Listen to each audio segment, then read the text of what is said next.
Hey everybody, this is Muffin with the Daily Biker Podcast. Just here to let y'all know the opinions and ideas expressed in this show are those of the hosts and their guests, not to be confused with their partners and sponsors. Now, let's get it on.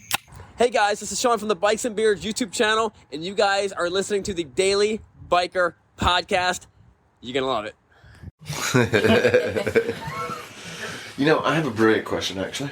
Okay. What are we talking about? I actually don't know. Well, I figured you had a topic, No, Mr. Clueless Leader. but you know, someone did tell me the other night that they really like how we're just unscripted. Yeah. You can tell. We are very unscripted. Yeah, we don't know what we're talking about until we get here to talk about it, unless we had an event that occurred. So yeah. even then, we don't know. No. I can do one thing. Know one thing. Oh, do you? Yes. Hey everybody, welcome back to the Daily Biker Podcast. That's all I got. So the And constant, and the podcast is And it's over. over. No, that's the one constant we always have. Yeah, well, that and Chop Right Sell. And Shop Right Sell. So, anyways, for those of you listening, my name is Marcus. I am your clueless leader. We're going to go on this learning journey together today. I have Miss Muffin with me. hello. As always, the ever lovely Miss Stephanie, laying on the couch covered up in the blankets. She is comfortable. I so hope that got picked up. That would be funny. And then we have Daniel. Hey there. So I do want to start with, do you have your phone with you? Yeah. Pull up the post, because I want to give a shout out to that gentleman. Oh, yes. Come on, Book of Faces. Anytime now. Book of Faces. It's Any you know. time now.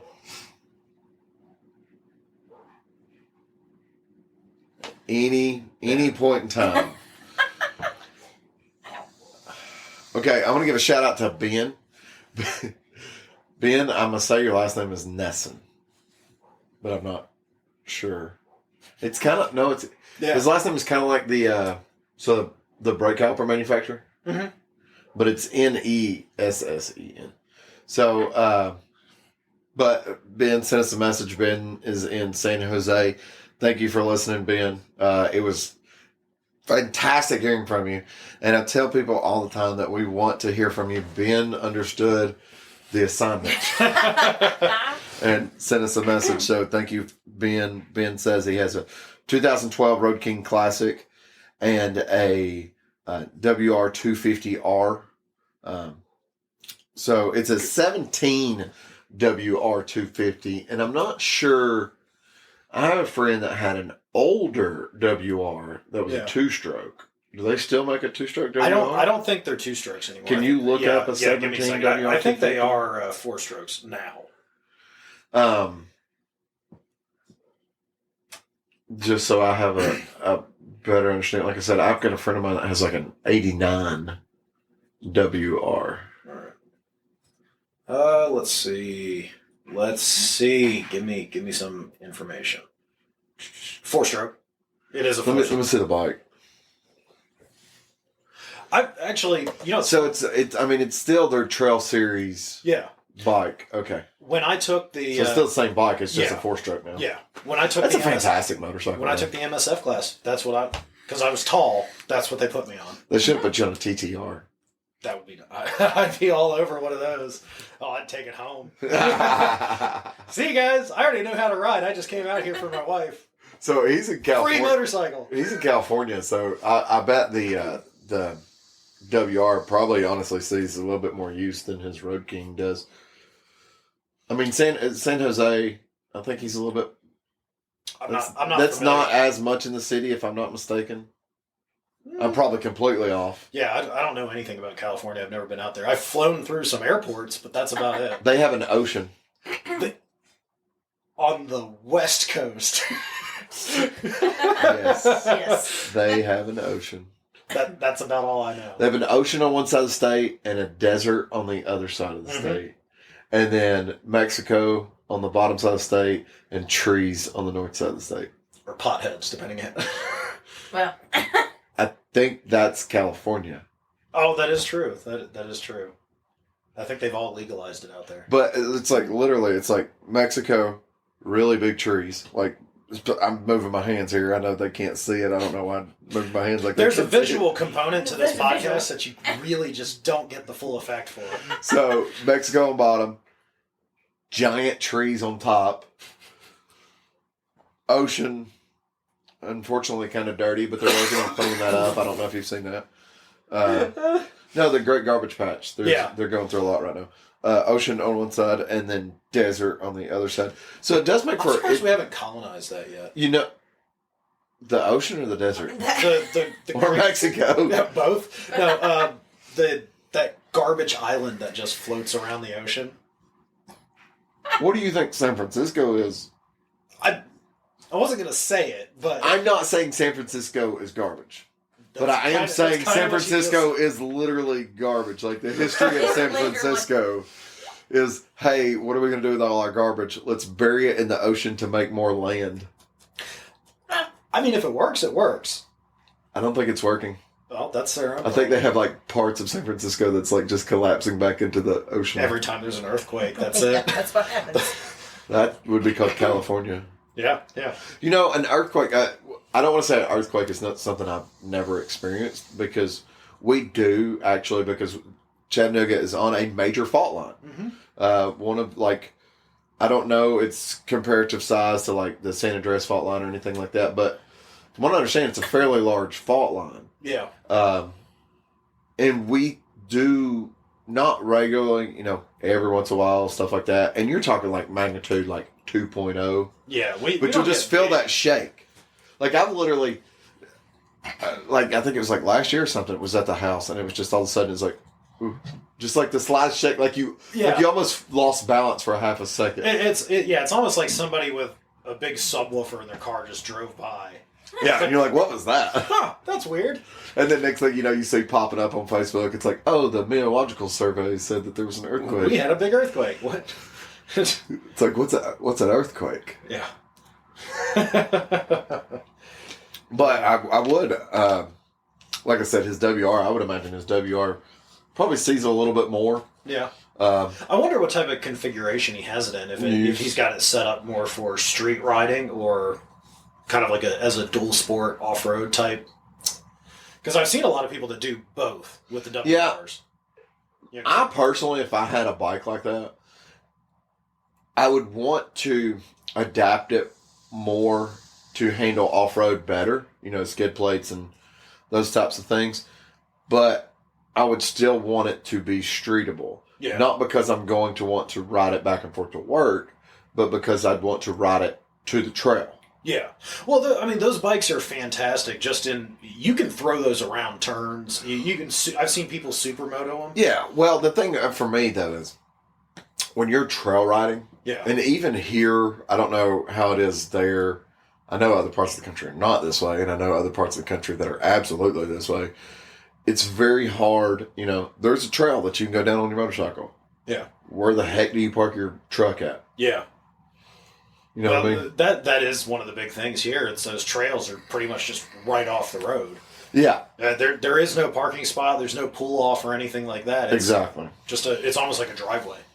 Yeah, and I mean, you get that around here. There's places that you go and you'll literally see just the pickup truck sitting like almost looks like he's in the ditch. And it's like, oh, someone must have broke down. No, he just stopped to get his dirt bike or his four-wheeler out of the back of it. I really do. I need to pick up like a dirt bike or something. I just run the power lines right behind my house here. All 30 feet that way to your government property. What are they going to do? And then It's only a hospital. a mental hospital, state mental hospital. And then 100 feet the other way until you're in somebody's backyard. No, it goes pretty far that way. It goes all the way to, what's the cross? Valley View. Where I Go Gap crosses Morris Hill. And is that Valley View? That Road? subdivision right there? Oh, no, it goes between the subdivisions. It goes for quite a ways. Oh, yeah, no, I know where it crosses the street. Yeah. It's in somebody's yard, though. Well, that sucks. Because I've walked the dogs out there. I've been down that power line trail before. Yeah, I'm working, Ben, just so you know, I'm working on getting you some kind of technical information. He did ask about getting some more power out of his Harley without making it any louder. I'm not sure what that statement means. Not louder. I don't know. Everything that I have is louder. When you get more power, you end up getting more noise. That's kind of how it goes. Well, so here's the thing about it. I do know this. There's all different types of muffler manufacturers that offer baffles that you still get performance, but they are a quieter baffle. Yeah. Now, some places offer their quote-unquote quiet baffle, and it's still louder than straight pipes. Well, because when they say quieter, it's quieter than their loud exhaust. Yes. It may be 5 decibels quieter, but it is quieter. Well, my pipe has the standard baffle in it. Really? Yeah. I didn't even think you had a baffle in that thing. No, it's got a standard baffle. Here's the thing about it. Not thinking that I have a baffle. How do they do it? Do they have like a race baffle, a street baffle, and then the standard? Or? I guess. Think about the tone that mine makes. Yeah. I like it's loud, but it has a really good note to it. I would honestly say your bike is not loud. I mean, it's loud, but it's loud. It's not bad until you actually get on it. You can't hear the radio when you get on it. I know. I am aware. I've been behind you quite a few times. You're like, I can't hear my radio, and I have an earbuds. Yeah, mine's in my head, in my helmet. I can't hear it because your bike's in front of me. Then again, I get your bike and then my bike together, and I can't hear anything. Just reverberate off of each other. Your bike sounds like somebody revving up a Corvair. A Corvair. I'll find something to throw. Throw this little thing. I don't know. No, it's a little bit. Well, the Corvairs had 4 cylinders. It still sounds the I've same. got 2 extra cylinders, and it's bigger than a Corvair engine. Because the Corvairs were like 1.4 liters. Were they that small? Yeah, I think they were. I thought they were like 2 liters. I don't think so. I don't think they were that big. I thought they were a good size 4-cylinder.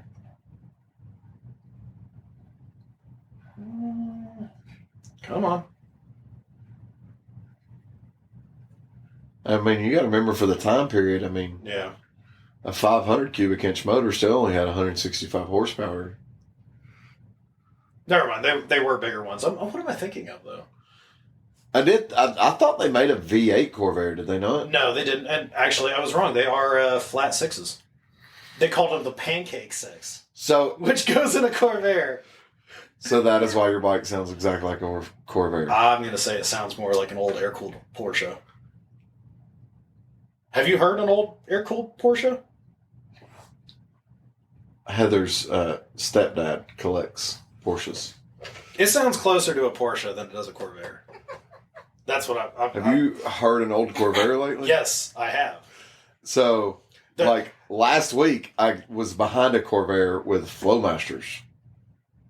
They make Flowmasters for Corvairs. They make a Flowmaster, and you can put it on whatever you want to. That is true. And I'm going to tell you what that Corvair sounded like. Your motorcycle. Whatever. I wish I could have got it filmed. I was on my bike. I wish I could have got it You filmed. didn't have your GoPro? Actually, Yeah, no. the thing that we both got for Christmas that we have barely used. My GoPro is sitting in my office because I had some video filming that I have to do at work in the dyno booth. Mm. And if I take my GoPro back to the house, It won't be at the office. what's going to happen is all of a sudden they're going to be like, hey, I'm going to the dyno booth in 5 minutes. And I'm going to go, shit.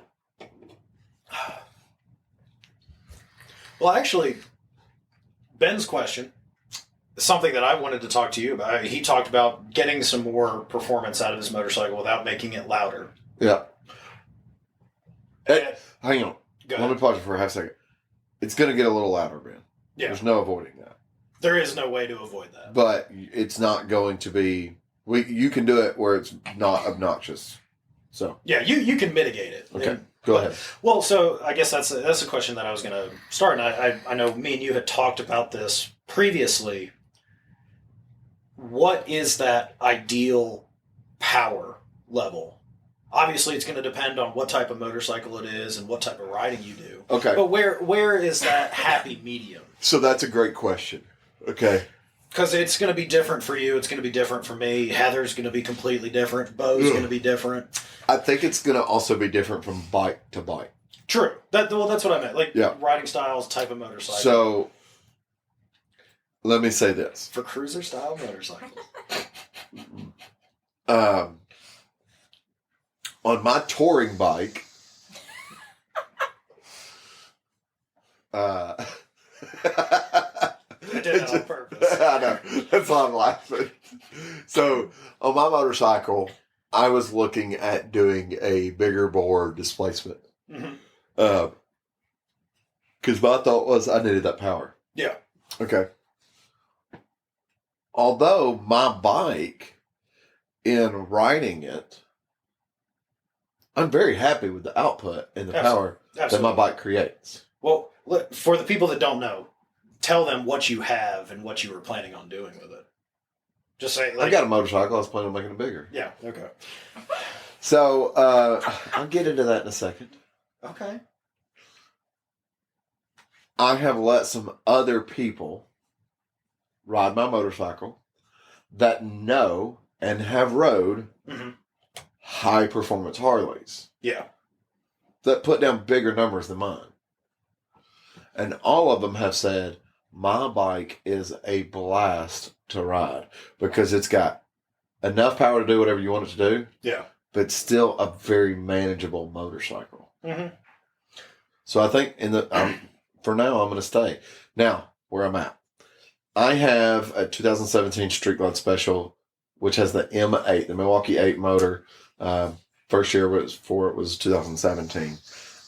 Mine is a 107. They do offer a 114 and now 117s. Yeah. Because you know why? CDO is not the only special motorcycles. So I have a 107. I wanted to do something more. So what I've done was the S&S 475 cam kit. Not just the cam, but I did the full cam kit. So I got new tappets, adjustable push rods, cam plate, oil pump, those types of things, which I did go with a chain drive instead of a gear driven. I know people are like, dude, the gear driven, your tolerances have to be perfect. Yeah. And I'm not someone to regularly check my motorcycle for those types of things. I started up and I go, doesn't sound different. All right, Still good to go. running. Hey, it started. Let's ride. The battery's not dead. So people that go, that's a very foolish way to have a motorcycle. 32,000 miles in 4 years and not the first issue. I mean, at a certain point, what are you actually going to do? I mean, you start it. Is it running? Yeah. I mean, you have a fuel-injected motorcycle, so it's not like... Well, and also, I ride my motorcycle so much that if literally one day it sounds a little different... You know. I know. Yeah. So... Anyways, what I was going to do was an amalgamation. Other people have done this. It's not extremely popular because it's not what's quote unquote suggested, but that can also go back to our episode about when we were talking about dynoing motorcycles and over camming a motorcycle. True. So I was looking at stepping up to the S&S 124 jugs and pistons, not getting the full S&S 124 kit. And S&S with their 124 kit, I don't remember exactly what it is. I think it's like a 550 cam or something like that. I was going to stick with a 475. There's people that have put the 124 jugs and pistons on a bike that's already had the 475 cam kit on it. And it's been a very nice motorcycle and actually putting you up around the same numbers that S&S advertises as their 124 kit. Anyways. Okay. So it wasn't going to be a super expensive upgrade for me. I wasn't going to have to change a whole lot of parts. But you get that nice bump in performance. But I get that about a 20 horsepower bump. Which is, on a motorcycle, that's pretty significant. But right now, I don't need a 20 horsepower bump. No.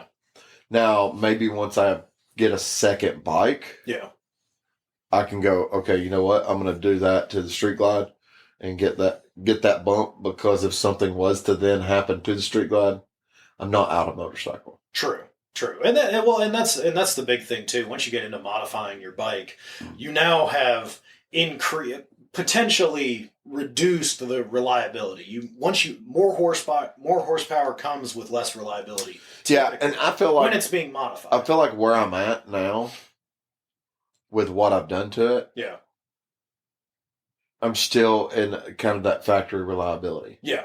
Well, you haven't done enough that it's really changed. A cam is a cam. Yeah, you know? all I've done. So the cam plate, all doing the cam plate is I have more efficient oiling. Ooling. More efficient oiling.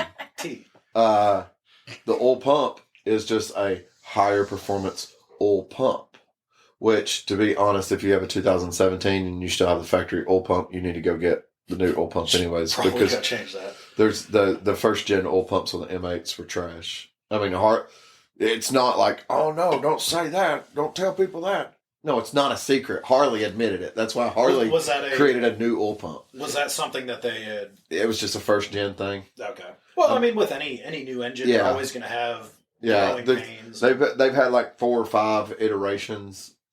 Was there a recall on it, or just? So there was never a recall. So I don't know how to describe this. So all manufacturers will do this. They have a certain type of recall they will do. Yeah. That basically says they don't send it to you and tell you, hey, come in. Yeah. But if you go in, they'll cover it. They'll take care of it. Okay. Well, that makes sense, because it's not a part that's going to immediately fail, but if it does, Harley would take care of it and upgrade it with the new model. But the thing is I don't know, because that's not an active thing right now either. So I don't remember when that happened. And it might have just been from the first one to the second one. Okay. The second gen. Yeah. Oil pump.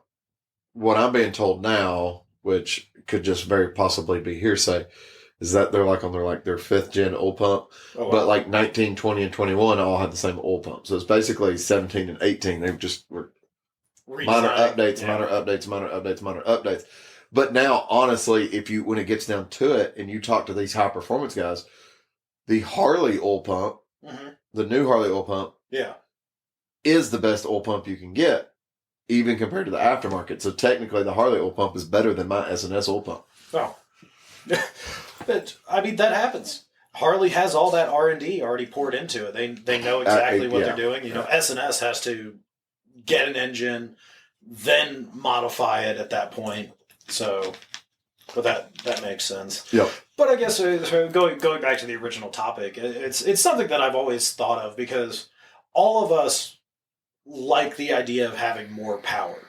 I want the fastest thing that I can have with what I've got. Well, I think the thing about more power, because you know that old saying about with great power comes great responsibility. I had to do it. Still need to throw something. I had to. No, the thing about with more power, there's so many people that think that they need more power, but the problem is they haven't exhausted the full range of what their motorcycle would do to begin with. Yeah. No, absolutely. Well, and that's the thing. It's easy for anybody to get on a motorcycle, get on the interstate, and give it full throttle. Right. And go as fast as you can on the interstate. Right. Great. You might feel like you need more power. Like, wow, I didn't hit 135 miles an hour as quick as I thought I would. My bike will hit 135 pretty quick. Yeah, but try doing that when you're on a twisty road or something like that, and you might realize that 100 horsepower, that 80 horsepower that you have is perfectly sufficient. You don't even need that. Right, and that's what I was going to say. I mean, you know, Lewis is on virtually a stock 103. He's just got exhaust and an intake on it. And I have a built M8, built 107, essentially stage 2 107. And when we go out and ride the curvy roads, we're together. Yeah. There's not one of us is leaving the other. Now, as soon as we come out of those curvy roads, because you've been on those rides with us, and hit the straightaway, I can roll into it. Absolutely. I'm gone. You are. That is correct. But when it comes to that bike, even that range between that, 75 horsepower to, we'll say 105 horsepower, that range on those bikes in the curves, and it's realistically just how it puts down the power. Yeah. Where in that RPM range? Right. So I have more power, but it's because where his bike starts to lose it at 4,000, Yeah. I'm pushing it all the way to 665. Which makes sense, and that's the way that you wanted your bike to perform. You wanted your bike specifically to have that power on the top end. Part of V-twin engines typically have low down torque. I wanted and I'll tell you, the reason I wanted that power on the top end was that way my bike would not work as hard to cruise at higher speeds. Yeah. Does that make sense? Mm-hmm. Because my RPMs, not a great deal, but my RPMs are lower. Yeah. Than where they used to be. I used to be about 70, we'll say between 75 and 79 at 3,000 RPMs. Now at 3,000 RPMs, I'm somewhere between about 87 and 90, or we'll say 85 to 90, that range. Yeah. So I have a bigger push, but that means now if I'm riding with somebody and we're cruising at 75, because they're sticking right under 3,000 RPMs, I'm at like 2,500. Yeah. So, and I know some people are sitting here going, why the 3,000 RPM thing? If on an M8 bagger, bone stock, if you cruise at 2,900 RPMs, you will see about 250 miles on a tank. Goodness. Yeah. I wish I could get that on any of them.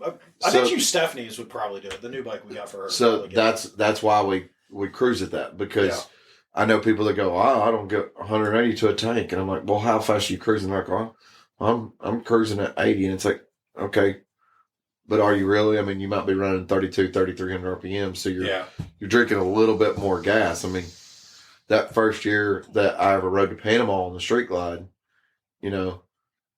Scott had a modified M8. Yeah. Shannon had a modified twin cam, and I was on a fairly stock M8. And when we got to the gas station, Shannon was empty. I mean, like had been on fumes. So we stopped the gas station we stopped at in Phoenix City. Yes. So that's the gas station I told you we always stop at that gas station when we're doing the ride down, because it's a great center kind of spot type deal. So we had got off of 185 onto whatever that highway is that then drops you out straight into Phoenix City. And Shannon was like, dude, I'm on fumes. Y'all might have to push me.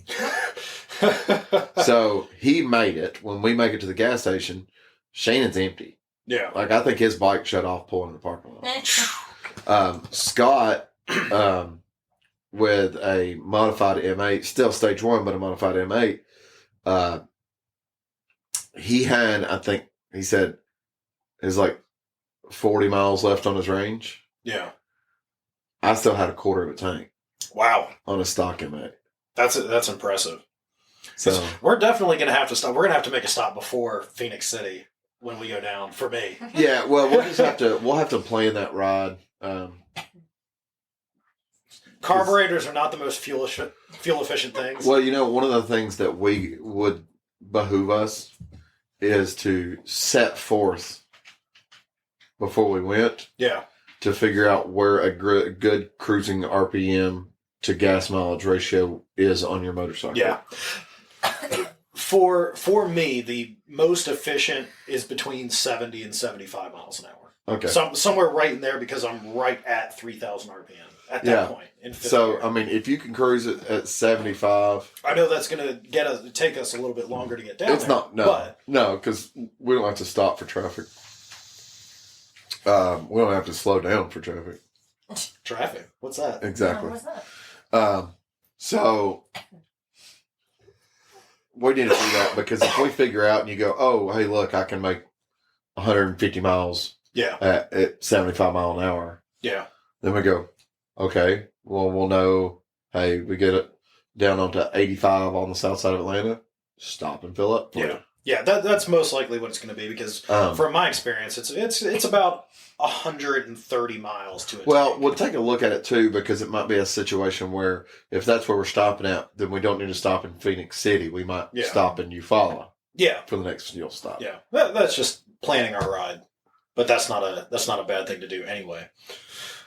But that's really a good thing for people to do when they're doing rides anyways. Mm-hmm. People, if you're planning on doing long rides, you need to know where to stop, what you can do. Well, like, you need to know your range. Mm-hmm. And your range, not just going, I typically get about 120, 130 to a tank. Like, you're sitting here going, yeah, I get about 130 to a tank. Have you set out and went, I'm going to go from full tank to empty and see how far I go at this RPM if I was cruising on the interstate? Yeah, I actually have done that. People need to know that. Yeah. How many people actually know that? No, because I know at about, once again, temperature, speed, between 120 and 130 miles, I've got to switch it to reserve. And at reserve, I've probably got maybe 10 miles. Sounds like we need to put a gas can on the back of your motorcycle. We might.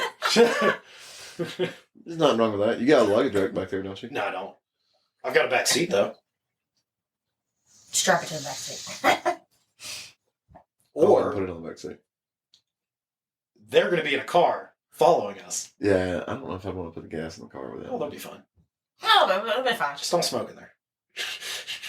I mean, I'm just thinking I could put the gas on top of my little tour pack Possibly. box. I mean, we're going to be going down hot interstates. There's gas stations. If we need to pull out of the gas, that's not the end. No. But I wasn't even going to stop to put the gas in your bike. you're just going to throw it out. I was going to hold it with one arm. Well, no, we can't do that because I got to take the key out of the ignition to open up my gas tank. You better get a duplicate key made, bro. So, but no, like I say, that's one of those things. Planning out your route is also a good thing to know. Even like you said, we're going to be on the interstate. There's gas stations. Buddy, around here, we have stretches where you're 20, 30, 40 miles between exits. Mm-hmm. And even then, when you get to that exit, the gas station is 7 miles off the exit. Yeah, I love getting to those exits where you have gas stations to the left, 8 miles. Gas station to the right, 15 miles. Like, why is that even a sign? Yeah. 15 miles? Yeah. Goodness. That's the next exit off the interstate. I like the ones when you get off and it says gas station left, 0.1. Gas station right, 0.2. It's like, okay, cool. Yeah. Close enough. I want the gas station to be close enough to the exit. You don't have to put up a sign telling me where it's at. Yeah. I can see it.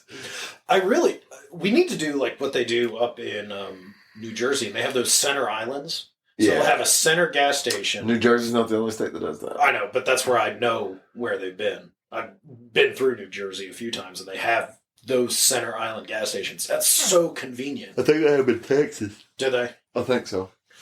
That's where Buc-ee's needs to be. Buc-ee's needs to be in the center of the interstate. Oh, God, they would have to widen the interstate. Yes. That It'd be like those pictures you see of the interstates in like Japan that are like 14 lanes wide on each side. Yeah. 2 cars in there. Yeah. So. But I mean, going back to what we were saying, I like I said, I feel like a lot of people are always after that. Well, I want my bike to have more power. I want to be faster. I want to go quicker. I want to do that. And one of the problems is you do lose that fuel range at a certain point when you start going for high-end performance. I don't think people sit down and think about all the details when they're doing No. It's a very off-the-cuff type thing. It's like, wow, this is the modifications people are doing to their bikes. They're getting 200 horsepower when they've done all this, and this. I would like to do that.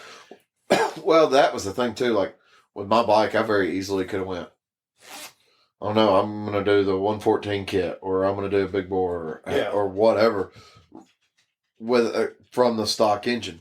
But I said, nope, I'm going to do a stage 2 because I don't know where it's going to put me at. I could do a stage 2 and be perfectly happy. And to be honest, I am perfectly happy with my stage 2. The only reason I was even looking at doing the big bore kit was for the sole purpose of work. Yeah.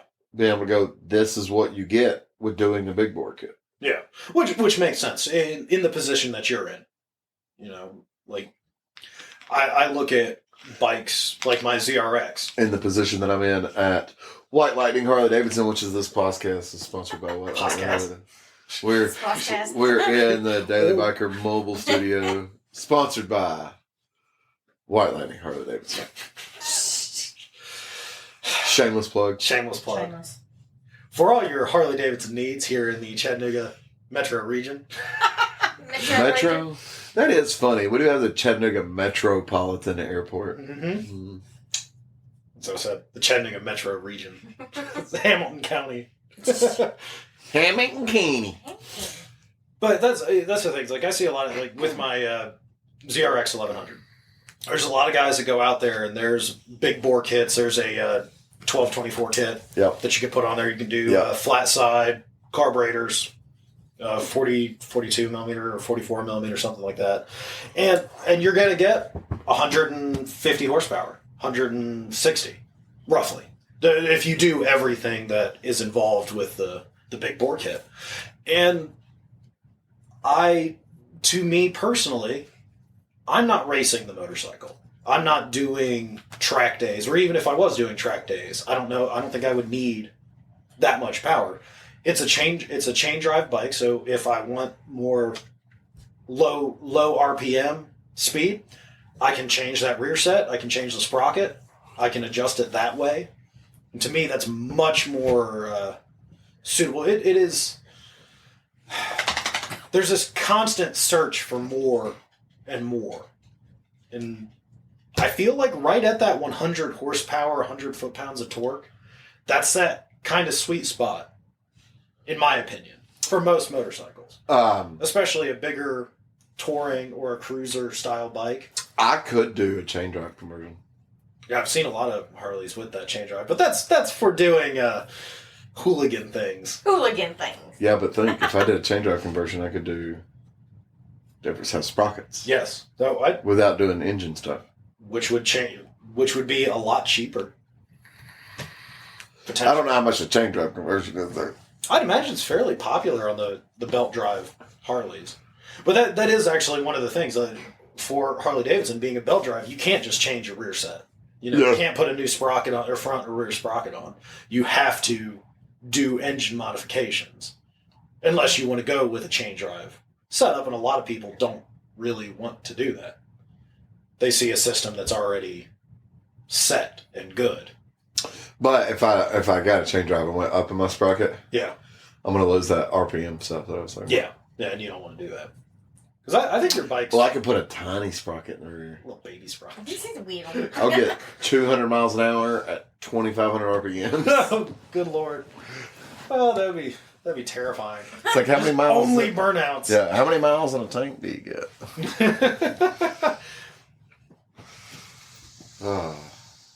Anyways, I have something for you here, sir. Yep. It's about that time. Oh, good catch. Yeah.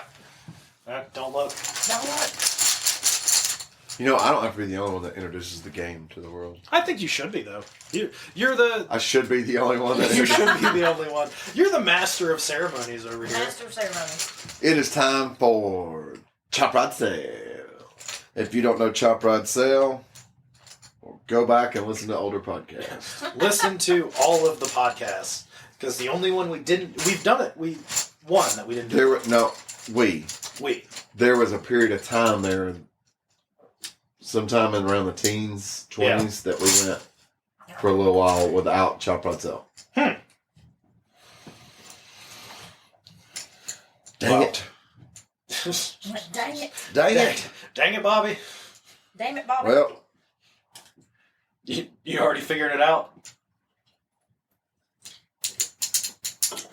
Which way did yours go? Did you get a bunch that you like, or ones that you don't like? I got a really screwed up mix is what I got this period. It does happen. Mix. It does happen, trust me. Heather's gotta Google. Gotta Google her motorcycles. Which one are you Googling? No, just making sure I know that. Yeah, that's what I thought. Which one are you Googling? The Hang on. Just show it to me. I was making sure that that's what I thought it was, and it is. Yeah. Yeah. I think I've gotten this one before. So, all right. Do we start Daniel or Heather? I can start, or Heather, if you want to start, it's up to you. I mean, I can start. Yeah, go ahead. Go for it. Okay, so I have the XR 1200, Okay. the Dumb and Dumber scooter, Okay. The D&D the scooter. D&D scooter, and then I wish Trey was here. The M109. Ah! You're totally going to ride the M109. She has Try was customized here. it. Stretch swing arm. Oh, God. Speakers. No, I'm selling that M109. I don't want it. I don't want it. Damn. All right. I think I know what she's going to customize. I think I know what she's going to run. Well, I'm gonna customize that XR 1200, Yep. and then I'm just gonna ride the little D&D scooter. Heck yeah. We need to build one of those. I know. We need to just go down to Harbor Freight, get one of those little Predator engines. That'd be hilarious. We need to do this. Oh, that would I wonder if we could get it street legal. maybe.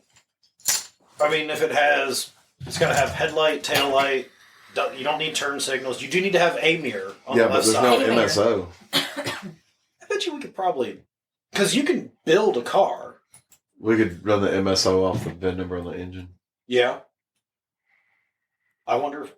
That might be something we need to look into. We're talking about something that'd be great content. We all build our own little mini bike. See who has the best one. That would be fun, actually.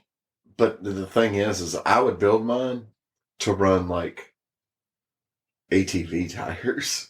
Oh, no, I'm bicycle tires.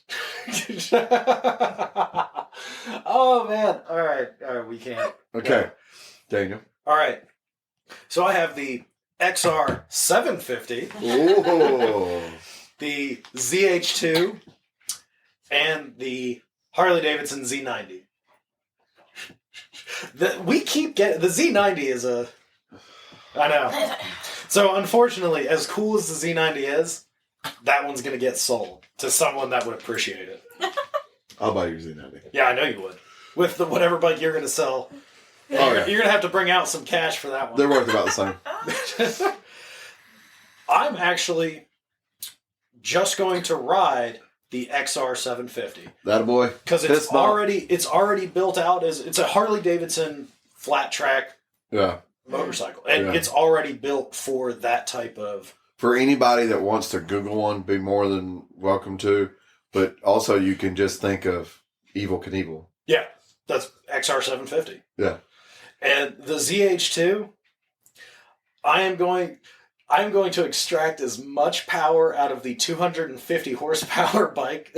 I'm going to push. I feel like this thing's going to get twin charged. Like you're going to throw turbos on top of the fact that it already has a supercharger. So they do make a like a ZH2R, Yeah. which has 300 horsepower. Yeah.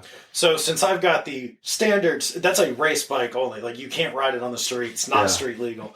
That's what I'm going to do. I'm going to turn, and I'm going to put a taller windshield and saddlebags on it. For shits and giggles. Joe. I'm going to build a 300 horsepower touring motorcycle. You're going to build a 300 horsepower concourse. Pretty much. That's supercharged. A supercharged concourse. Is your life insurance up to date? Nope. Sorry. Oh, Lord. Sorry, Stephanie. Stephanie's out on her own on that one. She's going to be... All right. You ready for this mix? Let's do it. My. I got a shovel head. All right. I got a Moto Guzzi Vera 7. And I got a VLX. I'm going to take a guess. So it's obvious that you're going to sell either the VLX or the Moto Guzzi. I think you're going to sell the VLX. Is it based on how I have my chips laid out here? Yes. Yes, it is. Yes, I'm selling the VLX. Yes, it is. VLX is gone. I'm just going to ride the Moto Guzzi. Mhm. And I'm going to build the shovel head to be a decent motorcycle. $30,000 in parts. No, honestly, like if I had a little shovel head, you know,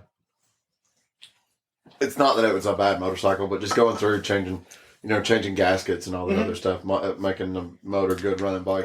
Bring it up to modern standards. But also Sean's motorcycle, that's basically what I would build. Sean has a badass little bobber. Yeah. So That is a good looking bike. Because that's over at the dealership, isn't it? not currently. It was over there for a little while. Yeah, the knucklehead is sitting where his bike was. Oh, his okay. bike went home at Christmas break, and he hadn't brought it back yet. Oh.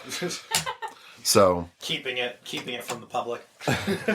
don't do it. Don't look at my bike. Well, if you go in the shop, we don't have the space to put it right now. No, you guys have got a full inventory. You guys have been getting shipments every week.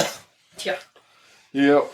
So, I guess a follow-up question to the previous podcast, or not the previous one, the podcast before, where Harley issued the new style of motor, or the new bikes for 2022. Have you gotten any of those new bikes into the showroom yet? So, we've had a couple Lowrider S's. Okay. Those have already gone. We don't have those anymore. Yeah. Were they like pre-order type bikes, or did you get them and then they sold We got off them. the floor? Well, some of them were like right off the video drop. People call. Yeah. That type of stuff happens. I'm not really hands-on involved in the sales part of it, so I don't 100% know. But I don't think we had anybody before the video had dropped. I don't think anybody was like, I want to know about the 22s. Okay. So 3 Lowrider S. Yeah. We've had several people calling about the Street Glide and Road Glide STs. We haven't sold one yet because we don't have one yet. We have gotten the yellow Road Glide Ultra Limited CVO. And that one sold, didn't? Sold the same day. I think I saw that bike to one on of our Saturday. To one of our regulars. So you will see that bike. Yeah, I think I saw that one. It was probably there. Yeah. So with the Alcantara seat. Yep.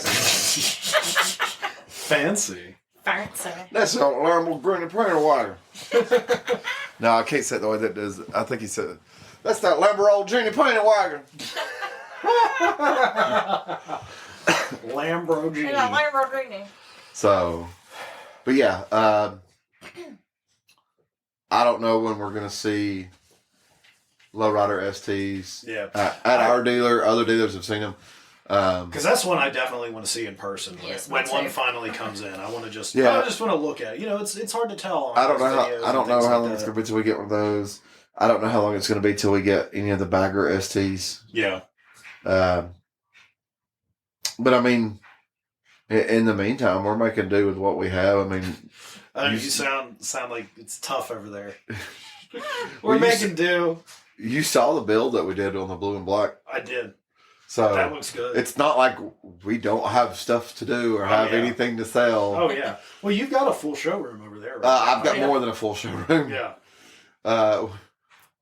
We don't have the space. Like trucks, right now trucks show up and they're like, hey, we've got 14 new motorcycles on it. We're like, no! Stop it! No! Because I can't do it. I can't do any more motorcycles. Well, the thing is right now too, it's like, we keep dealing with people wanting to trade. Yeah. Not people just buying new motorcycles. So, when every customer is a trade deal, your inventory it changes, but you still have just as many motorcycles there. Well, but I guess to me, it's a little bit easier to sell something that's been traded in, typically, in my opinion. You get a lower price point, in theory, something that may have some optional extras already attached to it. No, you have trouble. No. How do I put that? Or at least to me, that's what makes sense. Because I've never purchased a new motorcycle. I don't do that new vehicle. But you're talking about the difference between used Harleys and used Kawasaki's and Yamahas. Okay. Yeah, I mean, yes, you are right. I know. But you have Shannon Love. Mm-hmm. He bought a used Heritage. Yeah. Still like $17,000. Yeah, but as opposed to 25 new, something like that? No, like 19. Oh, well, then I don't know what's going on anymore. The numbers don't make any sense. Yeah, no.